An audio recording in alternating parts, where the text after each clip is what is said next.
Em nome do Pai, do Filho e do Espírito Santo. Amém. Ave Maria, cheia de graça, o Senhor é convosco. Bendita sois vós entre as mulheres e bendito é o fruto do vosso ventre, Jesus. Santa Maria, Mãe de Deus, rogai por nós, pecadores, agora e na hora de nossa morte. Amém. Caríssimos irmãos e irmãs, hoje, sexta-feira da segunda semana da Páscoa, a Igreja coloca para nós o Evangelho escrito por João. Acompanhemos a proclamação do Santo Evangelho. O Senhor esteja convosco, Ele está no meio de nós. Proclamação do Evangelho de Jesus Cristo segundo João. Glória a vós, Senhor. Naquele tempo, Jesus foi para o outro lado do mar da Galileia, também chamado de Tiberíades. Uma grande multidão o seguia, porque via os sinais que ele operava a favor dos doentes. Jesus subiu ao monte e sentou-se aí com os seus discípulos. Estava próxima a Páscoa, a festa dos judeus. Levantando os olhos e vendo que uma grande multidão estava vindo ao seu encontro, Jesus disse a Felipe: "Onde vamos comprar pão para que eles possam comer?" Disse isso para pô-lo à prova, pois ele mesmo sabia muito bem o que ia fazer. Filipe respondeu: "Nem 200 moedas de prata bastariam para dar um pedaço de pão a cada um?" Um dos discípulos, André, o irmão de Simão Pedro, disse: "Está aqui um menino com 5 pães de cevada e 2 peixes. Mas o que é isso para tanta gente?" Jesus disse: "Fazei sentar as pessoas." Havia muita relva naquele lugar, e lá se sentaram aproximadamente 5.000 homens. Jesus tomou os pães, deu graças e distribuiu-os aos que estavam sentados, tanto quanto queriam, e fez o mesmo com os peixes. Quando todos ficaram satisfeitos, Jesus disse aos discípulos: "Recolhei os pedaços que sobraram, para que nada se perca." Recolheram os pedaços e encheram 12 cestos, com as sobras dos 5 pães, deixadas pelos que haviam comido. Vendo o sinal que Jesus tinha realizado, aqueles homens exclamavam: "Este é verdadeiramente o profeta, aquele que devia vir ao mundo."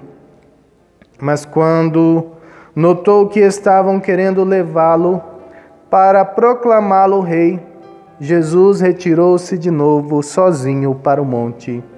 Palavra da salvação. Glória a vós, Senhor. Caríssimos irmãos e irmãs, mas o que é isto para toda esta gente? Disse André, o irmão de Simão Pedro, quando viu os 5 pães e os 2 peixes que aquele menino trazia. Uma coisa pequenininha para a grande dificuldade que se apresentou naquele momento. 5.000 homens, sem contar as mulheres e as crianças, estavam ali famintos, necessitados de um alimento corporal. Uma dificuldade, uma situação material, uma situação terrena, uma provação deste mundo, uma angústia deste mundo, muito grande, muito forte, diante dos poucos recursos que havia naquele lugar. Sabe, parece como quando nós estamos vivendo uma situação de desespero, uma situação onde nós não sabemos o que fazer. Nós olhamos para o que está acontecendo no momento e nós nos perguntamos: o que é que eu vou fazer? Como Jesus parecia estar fazendo isso, perguntando a Filipe: onde nós vamos comprar alimento para toda esta gente? Jesus queria colocar aqueles discípulos à prova, para alimentar no coração deles a fé de que, quando se confia em Deus, tudo se resolve. Quando se confia no Senhor, Deus é capaz de todas as coisas. Sabe, meu irmão, minha irmã, muitas vezes nós estamos como André, o irmão de Pedro, perguntando, mas o que sou eu? O que são as coisas que eu tenho diante deste grande problema, diante desta grande situação que se apresenta? Quando nós deveríamos nos voltar para Jesus Cristo e confiar plenamente nele. Jesus foi capaz de realizar aquela multiplicação espantosa. Deu graças e repartiu o pão àqueles homens, mais de 5.000 homens, e ainda sobraram dos 5 pães 12 cestos para serem recolhidos. Sabe o que falta muitas vezes em nossas vidas para que a situação de desespero, para que a situação de queda, para que quando nós estamos no chão, caídos, derrubados, sendo pisoteados pelos outros, para que essa situação cesse e acabe? Falta confiança em Deus. Aqueles que confiam no Senhor, aqueles que buscam viver de acordo com aquilo que Jesus nos pede, eles encontram a resolução dos seus problemas. Padre, o Senhor está dizendo, então, que todas as vezes que eu tiver uma dificuldade, todas as vezes que eu tiver um problema, eu tenho que confiar em Deus, eu tenho que confiar em Jesus e que Ele resolverá meus problemas como um passe de mágica? Não. Deus, Jesus, não resolve os nossos problemas como um passe de mágica. E muitas vezes Ele resolverá os problemas não da forma que nós esperamos que seja resolvido. Filipe e André esperavam que de fato aparecesse pães e peixes, aparecesse alimento para aquele povo, mas não esperavam que fosse da forma com que Jesus resolveu. Sabe, não é passe de mágica. Não é uma situação que muda do nada. É uma situação em que nós entregamos as nossas necessidades para Deus, que nós confiamos no Senhor, que nós buscamos fazer aquilo que Ele nos pede. Olha, disse Jesus aos apóstolos, sente este pessoal todo na relva, sente este pessoal todo na relva. Obediência à palavra do Senhor, obediência aos desígnios de Deus, ainda que nós não compreendamos aquilo que vai acontecer, ainda que pareça uma loucura. Imagine o que deve ter se passado na cabeça daqueles discípulos, Filipe e André, vendo que lá só tinha 5 pães e 2 peixes, e de repente o mestre diz para eles mandarem o povo sentar. E eles saem a distribuir os 5 pães e de repente dá para todo mundo. O milagre da multiplicação.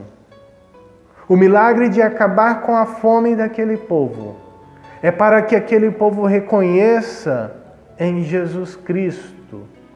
Não um rei. Não alguém que tenha a glória deste mundo, mas para que reconheça em Jesus Cristo o Filho de Deus. E por isso, justamente por isso, quando aquele povo começa a querer fazer Jesus o rei, ele se afasta do meio dele, porque ele não necessita da glória deste mundo, ele não necessita das honras deste mundo. O que ele quer é que nós o reconheçamos como Filho de Deus. E a consequência de o reconhecer como Filho de Deus é reconhecê-lo como coautor da vida. Ele que estava no princípio de todas as coisas, Ele que é responsável por ter te criado junto com o Pai e o Espírito Santo. Ele quer que nós demos esta glória a Ele, a glória que é devida a Ele, a glória que vem dos céus. E isto passa pelo nosso comportamento aqui na terra. Passa pela nossa confiança em Deus.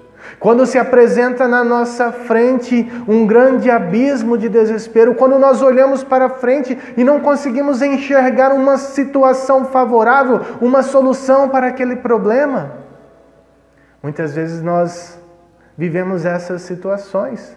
De não conseguir enxergar daqui a 5, 4 dias o que vai ser da situação que assola nossas vidas. Quando nós nos deparamos, por exemplo, com essa situação de pandemia e nós olhamos o que vai ser daqui uma semana, o que acontecerá no mundo, como se desenrolará toda essa situação, como nós nos sentimos fracos diante disso, incapazes de determinar o fim dessa situação, incapazes de dizer, olha, só até aquele dia que vai perdurar isso. Fraqueza. Talvez seja isso que nós tenhamos que reconhecer diante de Deus. Nos reconhecer fracos, aceitar as nossas limitações. Porque assim, quando nós aceitamos que nós somos fracos, nós somos capazes de pedir ajuda. Quando nós aceitamos que nós não damos conta de resolver aquele problema, nós aceitamos pedir ajuda. E como tem gente que sofre por medo, por receio, por vergonha, por orgulho de não pedir ajuda a Deus. O que sou eu diante de tudo isso? O que são minhas forças diante deste grande problema? Verdadeiramente nada. Mas o meu Deus, o seu Deus, o nosso Deus é capaz de todas as coisas. Deus é maior do que tudo que me acontece. Deus é grande, Supremo Deus, já dizia uma canção. Que nós possamos reconhecer a grandeza do Senhor em nossas vidas e também reconhecer a nossa pequenez, a nossa miséria, para que o nosso espírito se dobre diante da majestade do nosso Deus. Que o bom Deus possa te abençoar nesse dia e derramar as suas bênçãos sobre você e sua família. Louvado seja nosso Senhor Jesus Cristo, para sempre seja louvado.